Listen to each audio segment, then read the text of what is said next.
Okay, so we did, Jamie and I did a review on the bow as kind of a semi-review. It would have been, when was that? February? Yeah, February or something like that. I had a different Toelke pike at the time. This is the new one. Come in a bit. So I decided to go a little bit lighter with this one and draw weight, so it's about 3 to 4 pounds lighter than the other one, which helps my shooting, helps control, and it shoots just as hard and fast as the other one, so that poundage difference doesn't do anything but benefit. This one is a takedown, so you can see here, that seam is actually where the bow comes apart. So I can take the quiver off, unstring it, take this, and give it a quarter turn, and the bow will become 2 pieces. This particular one has black micarta, but this is figured micarta, so you can kind of see grain in this one. And then Osage, and the limbs are figured myrtle, which I like. And like all Toelkes, they have a bamboo core with a black strip of fiberglass, and then a special maple product, which is actually, I'm guessing, probably maple action wood, would be my guess. The quiver on it is a custom Great Northern. This one Mohegan. It's Algonquin for wolf. The bow's named Mohegan as well. I'm shooting custom footed shafts, Osage footed shafts from Dave Cartwright.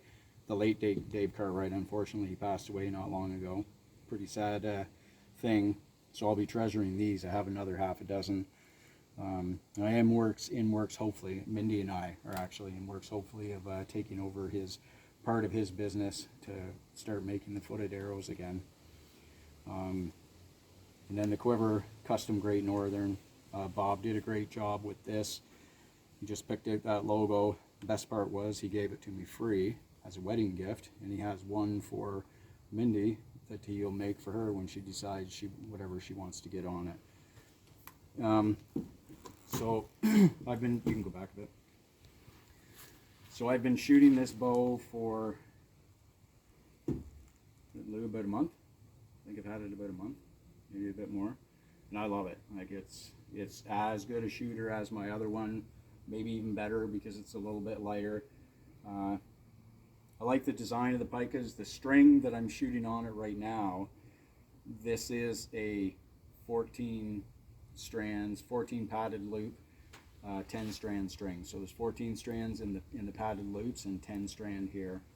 This is from St. Lawrence Strings. My beautiful little wife makes them. She makes a different style now, but I just like this one.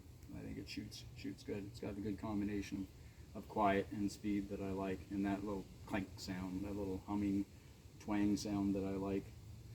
But yeah, I don't see myself ever going to another brand. Maybe I'll try one at some point. Probably not.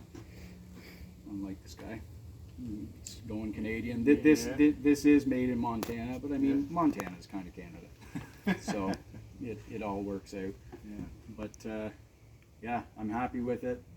The setup I'm going to be using this year for deer. This arrow's total arrow weight 632 grains, 190 grain cutthroat, single bevel head. And the bow is 47 at 28. I think it's almost identical to Jamie's weight. Yeah. Now the only difference too is this one's a little bit shorter, so not much, but 56 to 58. So they're almost identical. They're not even that much of a difference because his has a more forward handle design, which shortens it a little bit more, so it's more radical forward handle. So how you been liking yours? Yeah, so I've got a good year into this bow now, and so if you didn't see the last reviews, I'll just go over the bow. So it's Saratoga custom bows, Max Terzen. This is the Swift model. It's 58 inches, 47 at 28. The riser is walnut, and the limbs are quilted maple, and the splices are walnut burl. And I've been absolutely loving this. Right now, the arrows that I have in here, I have some parallel shaft and I have some tapers. And these ones are weighing in at about 535. My hunting arrows this year, I've actually gone back to carbon, and so I'm shooting a microcarbon. But everything that I put through this bow, it shoots beautifully. It's really quiet, really, really quiet. And I'm absolutely loving it. So if you haven't checked it out, check out Saratoga Custom Bows.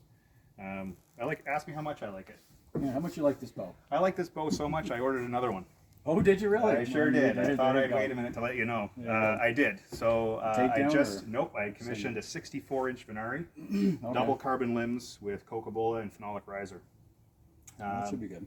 So I wanted something a little bit longer. I wanted to try his other model, and you're going to see a review of that once I get it. So that's what Chris Koch shoots a Venari. Yes, shoots a Venari. So I'll have the Swift, and the Venari, and then he has one other model, a recurve called a Red Tail, which I'm going to get to so that I can have the full collection. So stay tuned for that one. Probably back in the snow by the time I get that one, and we'll review that.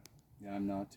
I mean, I shot recurves for a long time, but my heart's kind of set on longbows now, especially the shorter longbows. But that's because I am not tall, so it helps.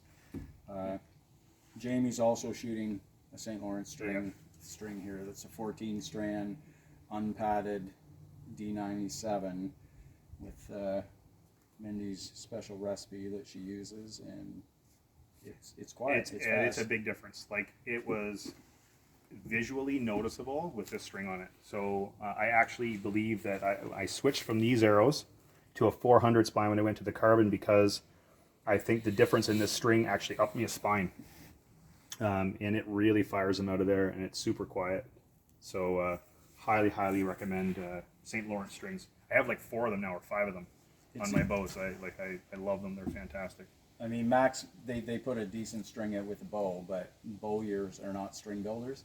It's a whole different thing, right? Yeah. So when Jamie first had this on our last shoot in February, when we went stump shooting, did the last review, this bow was quiet, but not near as quiet as it is now. Now it's just a whisper when it shoots.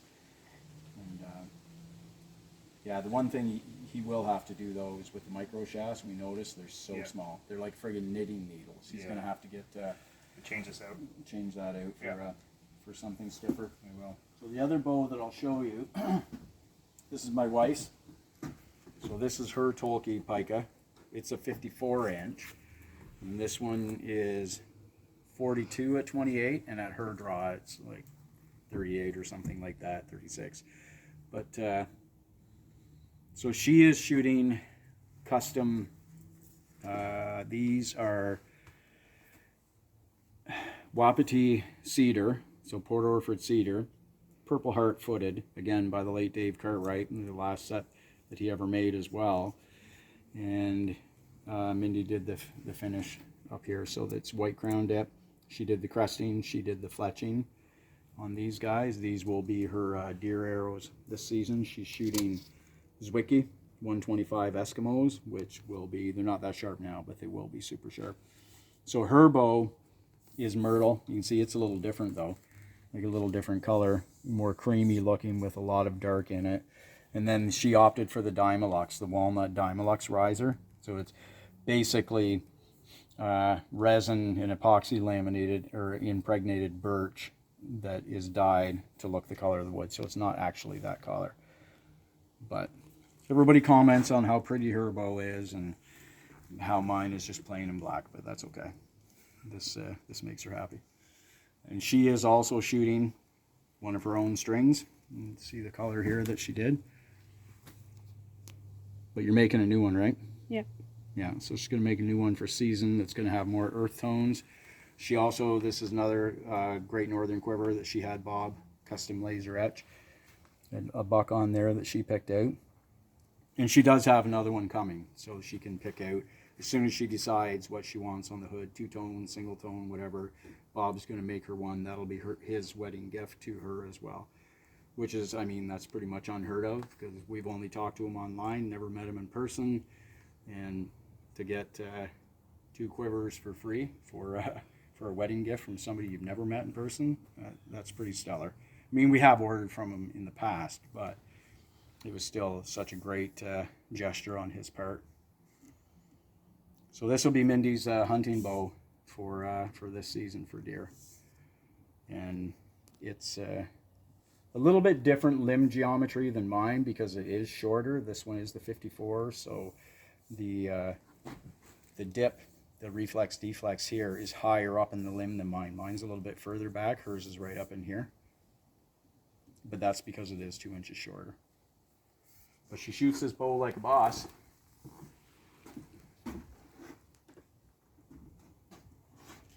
So we're going to continue on with our stump shoot and probably get this video up in the next day or two. And hopefully the next one that we're doing will have, the next YouTube video I mean that we're going to be doing, will have some venison in it, which would be nice. Because we do plan to film the hunts, or at least most of the hunts this season. So get out and shoot your bow. Yeah, because it was raining. It was raining. We shot anyway. Yeah, it stopped raining now, so we're going to go out and keep shooting. But good luck this season to everybody. That ours starts October 1st. I know some people in the States have started already. Yeah. Some people out west have started already. We're both, well, all three of us are pretty stoked. I'm stoked. We're ready to go. He's stoked. We're ready to go. The stoke is oozing out of his pores. I am ready. Be safe. All right.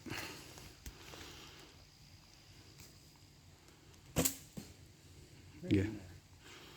Mm-hmm. Yeah. Nice.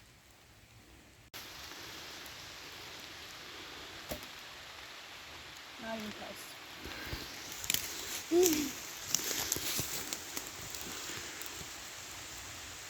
At least, like you said, we're under the canopy. Yeah. That's a far shot. That is a long shot. Don't try this at home, kids. Oh, that's far. I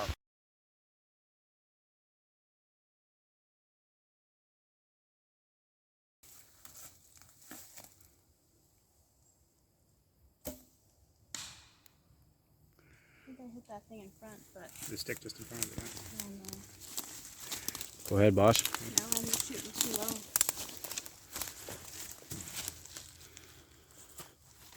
You going easy or hard? I'm gonna go the harder one. Try and shoot it. Right between there. Way low. It's a long way.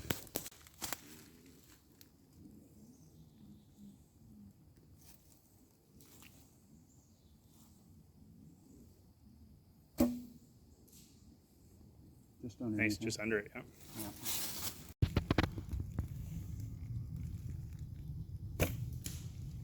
Yeah. Dead center. Nice. Get him. Hey, Luke.